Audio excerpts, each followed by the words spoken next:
My name is Rob Bridges. I am a pre-sales solutions engineer with Milestone Pre-Sales for the Gulf and Mid-South regions of the United States. In this session, we're going over the centralized search feature in the Smart Client application that was introduced in the 2019 R3 release of XProtect.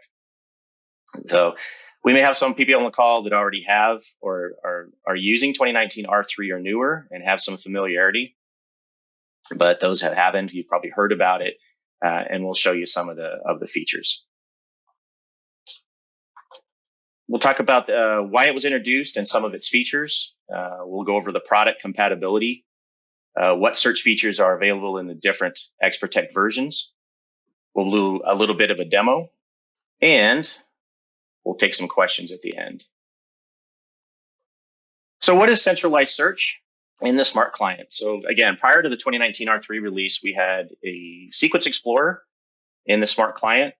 Sequence Explorer is an effective tool for doing investigations with sequences of video that could be set to different size chunks, such as 30-second blocks, or those were adjustable. You would result in some thumbnails.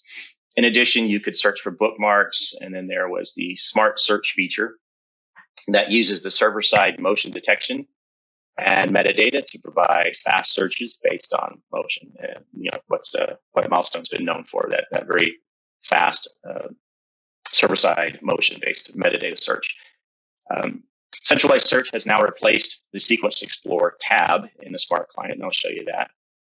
Centralized search makes searching and finding specific incident types easier by aggregating data types available in XProtect and metadata provided by our partner integrations and plugins. So positioning for better edge analytics in devices and server-side analytics, and then being able to search for those directly within Milestone easier. We'll talk about the data types in a little bit. So yeah, now it is a single search platform to make investigations faster, easier, and more efficient. So why did we make the change? Kind of mentioned a little bit. As good and easy to use as Sequence Explorer is, with the introduction of newer analytics capabilities within the market, we needed to update our interface and its functions, as well as position the Smart Client interface to interact better with technology partners' products and their new capabilities, again, for server and camera edge type analytics in the Smart Client. In the demo portion of the presentation, I will show you the base features of search, as well as touch on what our technology partners are bringing to the product. So on the data types, current available data types in the new search tab. Keep in mind that I'll go over product compatibility, but some of these are only available in expert and corporate. So we can search on alarms in this one in search by priorities, state, source. You can events under source and ID. We can search for bookmarks. And notice here where it says vehicles. If you have XProtect LPR, you can do some basic searches on license plates, things of that nature. If you have, or watch lists, if you have maybe a third-party plugin, have the capability of actually searching on maybe the actual vehicle types or colors, things of that nature. So that's pretty exciting. And when we talk about third-party data, this is referring to plugins and data from Milestone partners.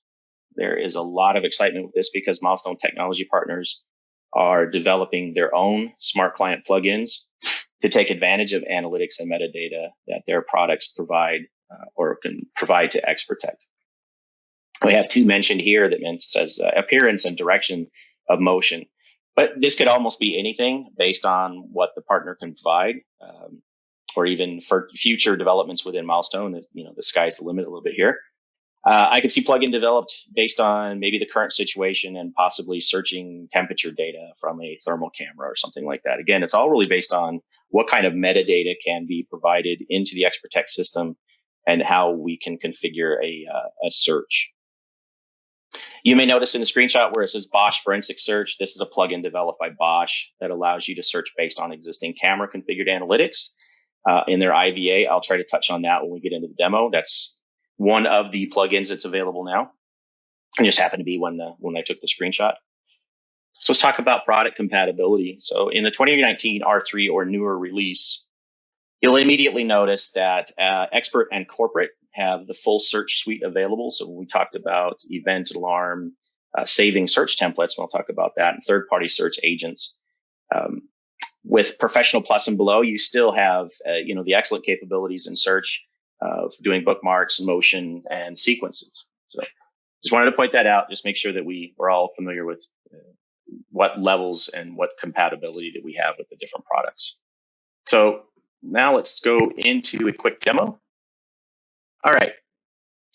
So you'll immediately notice here that the Sequence Explorer tab is gone and has been replaced with search, but I wanted to mention a couple of things before we actually pop right directly into the search tab from live and playback. So you'll notice I have a view here, and this is our live shots of our headquarters in Portland. And unfortunately, because of our current situation, there's very little activity. So when we do some searches, we'll see what kind of results that we can get. So anyway, what I wanted to point out here was there's a little icon here at the top that says send the cameras from the current view to the new search window. So if I were to click this, all of these 4 cameras in this current view would actually open up in a new search window. I'm not going to do that, but because I'll show that when we get to the actual search tab. But also down here, if I wanted to send this individual selected camera, we also have that same icon, but it says send the camera to a new search window. So those are 2 things I wanted to point out. You don't have to go directly into search. You can pop into it from live or playback. If you do go into playback with that view, you have those same options here. So send the entire view or send the individual camera. So let's go straight into the search tab here. You'll notice a bit of a different layout, right? So we have search filters, we have a results bar or a timeline bar, we have some resizing and a couple of ordering results. We have a thumbnail window preview. But up here in the start and end times, right? So if you click this box, we have some predefined time periods, 2, 6, 12 hours, 24, yesterday, 7 days, things of that nature. So you can select, and then you have custom interval. You hit that, and that's where you can do your custom start and end dates. So I'm going to select, say, last 24 hours. And then I want to come down here to the select camera box. So this is my selected cameras. I can come down here and I can individually click any of these. So I could say the coffee bar, or I can pull up a view and I can search things of that nature. What I'd like to do though here is quickly, if I know the camera or the view name, or I just know a keyword, let's say to type in entry. So I will get a list of views that have the word entry in it, but I also have a list of different cameras that might be in different groups, anything associated with the word entry. So here I want to click this view. I want to click the entry PA PS3 view. And you'll notice that I get populated with thumbnails. If I select any, these are actually all of the available video clips within that time period. If I select one of them, then I get a preview window. Up here on the top, you'll notice that I have 371 results. And this is the 12-hour period. So this is the 12-hour period along this timeline with each one of these hits indicated that where I could select, and it says, like say here, I have a coffee bar at 9:50, 8:44. I could select that one, and that would pull the video up over here, right?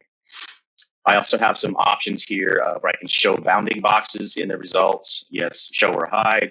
And then I can also order the results over here by the timeline. So newest, oldest event, new start time, oldest start, or old start time. And then here, based on the thumbnails, we can resize the thumbnails if we need to, if you know, based on what you'd like to see or how the clarity of it. The other thing in the window here is now in the preview window, you'll notice that we can resize the preview window. So you no longer have to look at some little small box over here in the corner. Let's see. Oh, there we go. A little bit of a lag on this. So a little box in the corner. You can also do digital zoom within the preview box. So if I wanted to zoom in on this area right here. So anyway, so those are the basic user interface capabilities here that I wanted to show you. So now that we have this initial search result based on all the available video clips, you'll notice over here there's a search for box.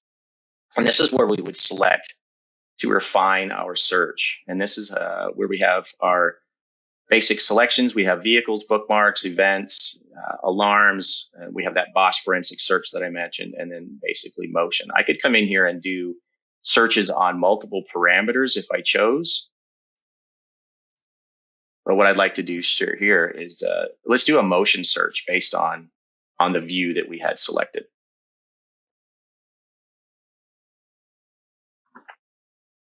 Just know we have a, let's see. Okay. We'll see. We'll answer some questions at the end. So here's the view. Again, so what now I want to do is refine this search. So I have all these different the cameras available in the view. So I can come over here and enter a search parameter. I would select the individual cameras. You notice since I had all of multiple cameras in this view, this pulls up that smart search so that you were familiar with our product. So this is that the server side metadata search capability that we have in Milestone. So I can come in here into each individual camera and let's say I want to look at, definitely have some lag today. So say I want to look at this hallway. I want to look at and trace down a hallway movement here. And I can come over here to the next camera. And let's say I want to draw, I want to see if somebody came through here. This is kind of a way to track people if maybe there was somebody moving through the hallways of the office based on these views. And then let's say I wanted to come through here and draw this box. Okay. So now that I have that parameter set up with the motion, you'll see that now we have motion and we can track through with our yellow bounding boxes. We'll see all of the video samples that we have with the motion that we had picked, in each one of these scenarios here. So let's say I want this thumbnail. I want this piece of video right here. So we select that. We can go over here back into our preview window. If I select the actual video thumbnail, you'll notice that there's a pop-up box down here that says, now I can have the export. I can do a bookmark. I can pull it back up into a separate floating playback window. I can create a PDF report from here, and I have more actions, which is create a snapshot. So if I do select the export, you'll notice it pulls us back up into our the traditional Milestone export screen with all the variable options, for formats and stuff like that. We don't go into that right now, but the typical the export function, right? If I were to select multiple cameras here, it would do the same thing, right? So if I went into export, now I have those multiple views selected, and we, again, with our typical export function, we can drag and match our timelines and do that thing and then start our export. So let's get out of that. All right.